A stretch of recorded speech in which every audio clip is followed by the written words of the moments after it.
welcome up Tava Foray to the stage. She's a president and co-founder of the Towing Vessel Inspection Bureau.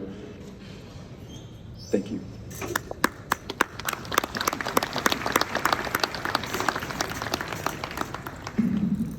Just a little shorter than Frank. So, good afternoon.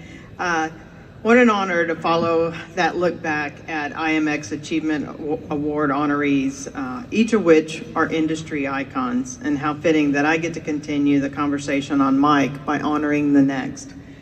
And let me also point out, this is not TVIB's award. We were the catalyst. We kind of kick-started it and made it happen, but this is not our award. This is an award to not only honor Mike, but each honoree each year.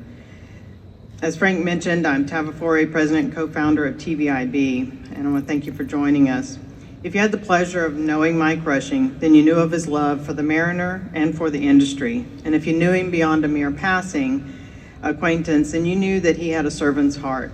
Outside of the inland industry, he was deeply committed to serving in his local community through ministries in his church, Boy Scouts, and the Soapbox Derby, just to name a few. Mike was one of those rare gems who served quietly and humbly, never seeking recognition for himself. And as Todd said, everything he did for someone else. And we really tried to keep that phrase in mind when looking at the applicants as they came around. When Mike passed away in March of last year, we at TVIB felt his loss deeply alongside the industry, his friends, and his family. We wanted to find a way to never lose sight of the many things that Mike taught us, so we worked with a group of our original leadership to create the Mike Rushing Legacy Service Award to recognize an individual's contributions in the maritime industry and their community through those three core pillars of community service, professional excellence, and mentorship. We developed the program, built the webpage, built the application, launched the campaign. And with this being the first year, we weren't really sure how industry would take to it, accept it, and embrace it, and they embraced it quite well. We had quite a few candidates. Our only regret today is that we can't honor each of those. It's with immense pleasure that we gather here today to honor an extraordinary individual whose contributions have made a profound impact on the maritime community and the honoree's local community. Today, we recognize a person whose dedication to community service, professional excellence, and mentorship has set a standard for us all. The 2024 inaugural recipient of the Mike Rushing Legacy Service Award is George Foster.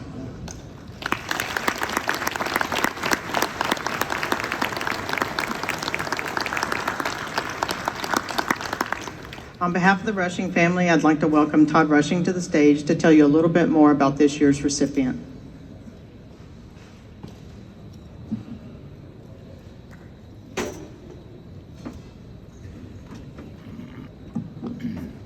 I'm a little bit taller than Tava.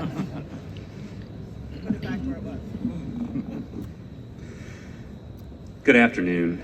It is fitting that we have an opportunity to recognize one of my good friends, George Foster, on what would have been my dad's 81st birthday today. George, the Rushing family is proud to call you a friend. My dad worked alongside you in many areas of his life, and he had the utmost respect for you. I have had the same opportunity over my career, and while there are many great people who have worked in this industry, I can think of none more deserving than George Foster. There's such a long list of things that I could mention about George and how he has served others, but if I named them all, we'd be here all day. But there are definitely a few things that I want to highlight. And I'm going to start off with community service. So focusing on that, George started the JB Marine Soccer Club in St. Louis in 1978 when he began coaching soccer for his eldest daughter. In 1985, the club was incorporated as a not-for-profit organization and has grown to be a top club in St. Louis. I know this for a fact because when my son Austin used to play soccer and we'd travel to St. Louis and we had to play one of those JB Marine teams, it was always going to be a tough match. In 1991, the club won its first national championship. In the history of girls soccer, get this, in the history of girls soccer, only 8 national titles have been awarded to Missouri teams, and JB Marine has 6 of those national titles. Currently, there are over 700 kids participating in your soccer club, George. Some other things about that soccer club, they produced 84 state championships, 23 regional championships, 18 Final Four appearances, 6 national championships. They produced 4 national team players, 2 World Cup champions, and 2 Olympic champions. George, there's no way to measure the impact that you've had on our country's youth through that soccer program. In the maritime industry, George is also an icon. He started and ran Jefferson Barracks Marine, which primarily cleaned and repaired barges in St. Louis Harbor. This later became JB Marine Service. George has always been involved in everything that happens in St. Louis Harbor. He organized the St. Louis Harbor Association, which brought all the docks and fleeters together to work as one team. He later helped develop the St. Louis Harbor Security Coalition, and he always felt like the harbor was better when they all worked together. I was in several meetings with him, in various Coast Guard meetings, and he always represented everyone, all of his competitors, all of everyone else in the harbor, even when it wasn't in his own best interest. In 2010, George was elected as chairman of the AWO. This was a great honor for George, and he said many times that he accepted this role only because he wanted to help the smaller companies have a voice in our industry. He worked tirelessly just to do that, and he did a great job. I asked him one time, I said, George, what is the most important factor in the success of JB Marine? And he said, Todd, it's simple. The 2 most important things we have are our employees and our customers. George poured his heart and soul into developing relationships and supporting his employees, his customers, and his friends. George is a mentor to so many, including myself, and I'm sure many of you sitting here today. He has always supported the interest of all of us, and in many times at his own cost. George is first and foremost a giver, just like my dad was. I can think of no one more deserving than George Foster for this award. Congratulations, George.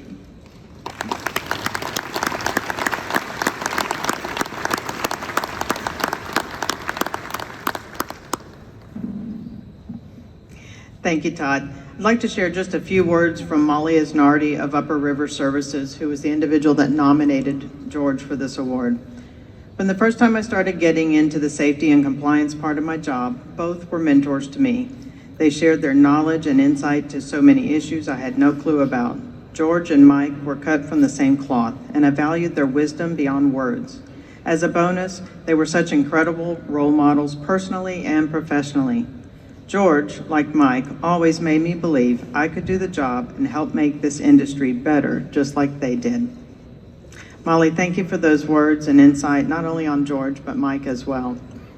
It's said that true leaders are those who uplift others and make a lasting impact on the world around them. Our honoree exemplifies this ideal in every aspect of his life. Please join me in celebrating and honoring the remarkable individual. It is my distinct honor to present the 2024 Inaugural Mike Rushing Legacy Service Award for outstanding community service, professional excellence, and mentorship to George Foster. George, would you please join us?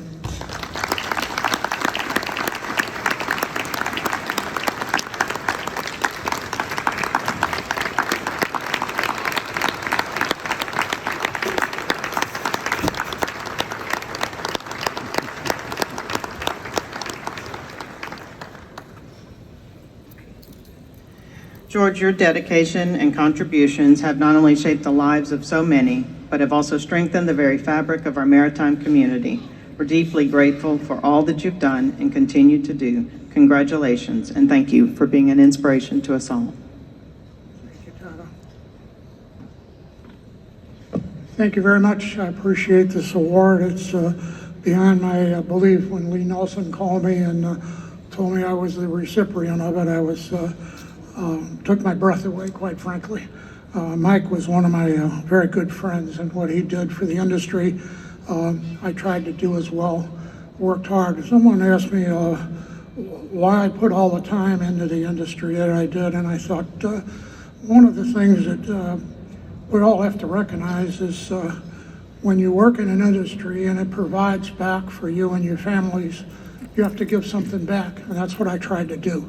And I tried to do the same thing. I heard what Mike did with the soapbox derby and the things in the community, and I've tried to do those things with the soccer club and with children. I always thought children was a good way, working with kids was a good way to put back something into the community. And I have one little quick story I've got to tell you that was very heartbreaking, or not heartbreaking, but shoved in my heart very well.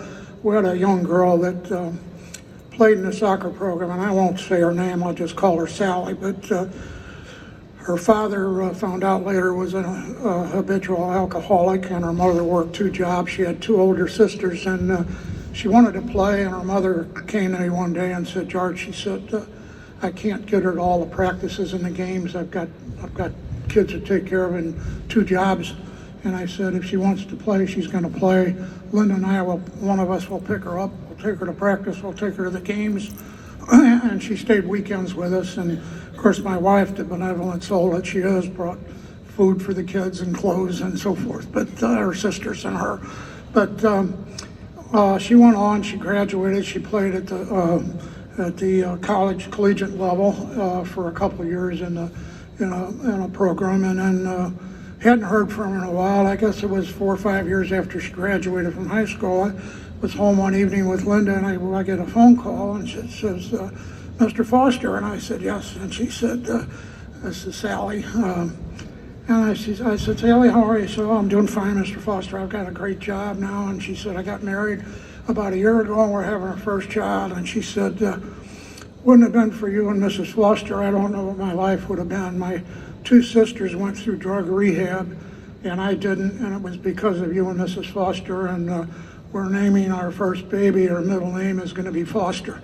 And I got welled up, and I gave the phone to Linda. So, I did all these things in the industry for the passion and the love of the industry, and I did the same thing for the passion and love of children in the community. And one thing, my wife Linda and I want to introduce her. Linda, stand up, please. Come on. She stood behind me with the backbone of this, and we were married 54 years last January, so thank you. And thank you all, and I thank you for this award. It's beyond my ability to comprehend, but thank you so much.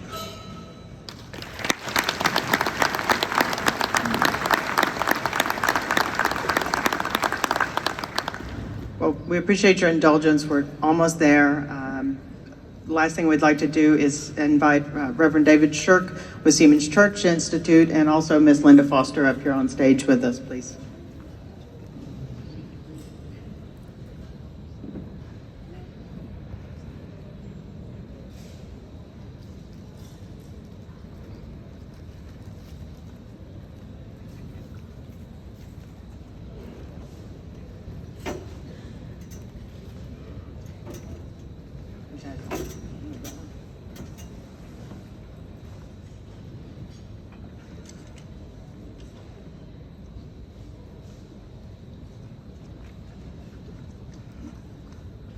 Reverend Shirk, in order to ensure that this award has a lasting impact beyond the individual being honored, we've decided to offer a financial contribution to SCI's Ministry on the River program.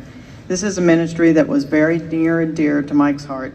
And on behalf of the members of TVIB, it is our privilege to present this donation in George Foster's honor. Thank you.